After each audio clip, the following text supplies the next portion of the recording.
Waalaikumsalam warahmatullahi wabarakatuh.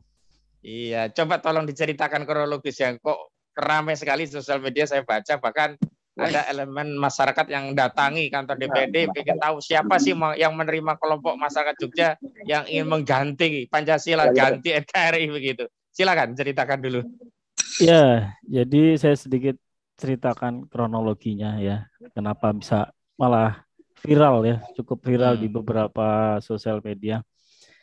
Pertama, saat itu bulan Ramadan, tanggal 27 April, kami dari Aliansi Muslim Jogja Bergerak mendatangi gedung DPRD DIY dengan membawa petisi ya, petisi rencana penolakan kenaikan BBM, tarif dasar listrik dan gas LPG 3 kilo. Nah, saat itu kami pun membawa petisinya hampir sekitar itu tadi loh. Suara yang lain mohon di mute dulu. Ya, saya lanjut. Ya, lanjut. Jadi petisi itu ditandatangani sekitar 2000-an tanda tangan itu banyak ya. dari berbagai kalangan ya, dari akademisi, itu ada doktor ya, di sana juga ada ulama, tokoh masyarakat, advokat, mahasiswa, termasuk kami dari pengacara ya. Nah, terus kami hadir ke sana dan sesuai prosedur mengajukan audiensi gitu, ada surat pengajuan yang diajukan oleh koordinatornya Aliansi Muslim Jogja Bergerak. Nah, lalu diterima oleh Humas ya. Ada 2 orang dari perwakilan kami diterima Humas menyampaikan maksud dan tujuan, dan namun disampaikan bahwa ternyata anggota DPRD DIY sedang tidak di tempat ya, karena ada di luar kota begitu informasinya. Nah, cuma kami dikasih kesempatan untuk menyampaikan petisi di depan lobi gedung DPRD. Iya itu ya. Ya, sekitar 20-an orang kami dipersilakan masuk, dan ya sudah, kebetulan saat itu saya diminta membacakan petisinya sebagai perwakilan dari advokat pengacara hukum, dan ya kami sampaikan yang pada intinya ya kurang lebih sama seperti tadi, penolakan 3 hal tadi ya, rencana kenaikan BBM, TDL dan LPG ya.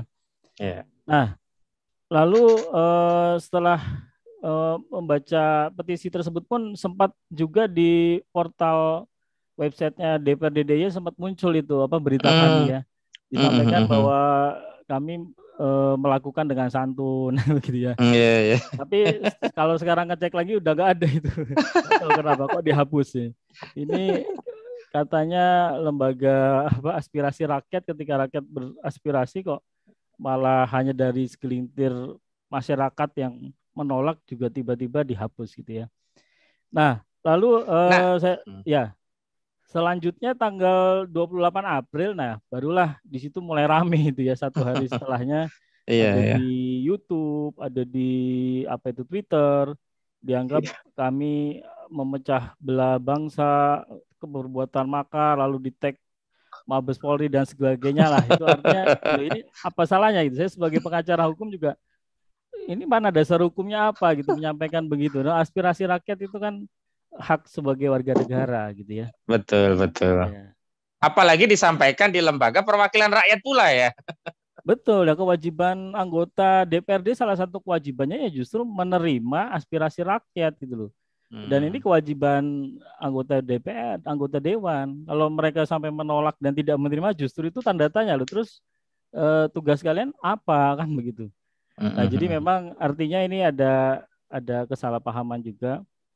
Nah, selanjutnya ketika kami melakukan setelah selesai itu yang tadi sempat viral, lucunya juga yang dibahas bukan malah inti BBM-nya ya. Gitu ya. Iya.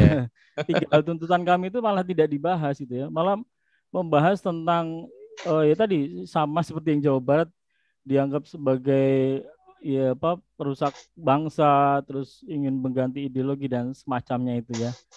Padahal ya jelas bahwa salah satu isi petisi kami kan untuk menjalankan syariat Islam secara kafah. Karena di sana kami meyakini solusi tuntas ya di sana permasalahan bangsa gitu ya. Karena sumber daya alam milik ini masuk dalam kepemilikan umum yang harusnya dimanfaatkan sebesar-besarnya untuk kemaslahatan umat gitu ya, untuk masyarakat seluruhnya. Tapi faktanya yang terjadi malah dikuasai segelintir dan dinikmati oleh segelintir saja gitu ya. Nah, jadi kami meminta ditegakkan syariat Islam secara kafah ya seperti sama lah seperti kita mengajak orang berhijab supaya terhindar dari pemerkosaan atau kasus-kasus pelecehan gitu ya. Atau menggunakan solusi syariat Islam untuk ekonomi supaya terhindar dari riba dan semacamnya. Nah, artinya sama yang kami sampaikan juga solusi ini untuk melindungi supaya warga negara ini tidak naik terus biaya-biaya tadi dengan supaya sumber daya alam bisa menghasilkan kemaslahatan buat masyarakat gitu ya. Nah, kalau aspirasi warga Jogja nih, Karaton apa? Yogyakarta. Sebenarnya mereka ya tadi saya mau tanya lagi, jangan-jangan warga Jogja happy ya dengan kenaikan harga BBM. Alhamdulillah BBM naik begitu. Nah, dari serapan yang Mas Agung Nugroho Santoso serap di Jogja sendiri sebenarnya apa sih yang mereka rasakan dan dampaknya kira-kira akan seperti apa kok sehingga muncul petisi tolak kenaikan harga Pertalite, solar, juga gas LPG termasuk juga tarif dasar listrik. Gimana hasil pantauan Mas Agung di Jogja ya? Ya, jadi kami ketika menyampaikan petisi ini kepada masyarakat yang hampir 2000-an tadi ya serentak semua menolak ya, nggak ada satupun yang setuju atau happy tadi ya, nggak ada satupun. Ya jelas karena ini akan membebani masyarakat. Belum lagi apalagi biaya hidup semakin tinggi ya. Otomatis nanti ketika tiga hal tadi naik, TDL, listrik dan gas LPG, otomatis kan biaya-biaya yang lain juga akan naik gitu ya. Akan memunculkan krisis gitu ya. Apalagi ini masih pandemi juga belum tuntas 100%. Kemarin juga informasinya baru diperpanjang lagi. Artinya ya ini akan semakin membebani masyarakat, terutama masyarakat kecil ya. Dan kami melihat ya ini sebagai bentuk kepedulian kami dari Aliansi Muslim Jogja Bergerak ya supaya pemerintah tidak menjalankan itu ya rencana itu tadi dan tidak semakin menyengsarakan rakyat gitu ya. Nah, jadi sebenarnya niat kami ya tulus memang karena memikirkan masyarakat gitu ya. Namun akhirnya di framing oleh kelompok-kelompok tertentu yang akhirnya juga malah timbul permasalahan juga cukup blunder ya kalau yang di Jogja itu bahkan ada anggota dewan yang dituduh ya segala macam dan akhirnya sempat disomasi dan dilaporkan ke Polda dan akhirnya meminta maaf gitu ya. Ini saya juga itu mungkin ya di luar kami ya, tapi itu yang terjadi juga di Jogja. Baik, terakhir sudah adakah respon atau akan ada tindak lanjut untuk aksi selanjutnya? Walaupun kita tahu ini sementara nih Mas Agung, kayaknya Arifin Tasrif memberikan sinyal sementara tidak akan naik. Tapi tadi Bung Agung Wisnuwardana bisa saja ya sepihak nanti pemerintah tetap menaikkan. Karena kita tahu lah ini wajah rejim hari ini kan ya raja tega gitu. Tadi tidak ada empatinya gitu. Rencana lanjutan seperti apa kalau di teman-teman Jogja?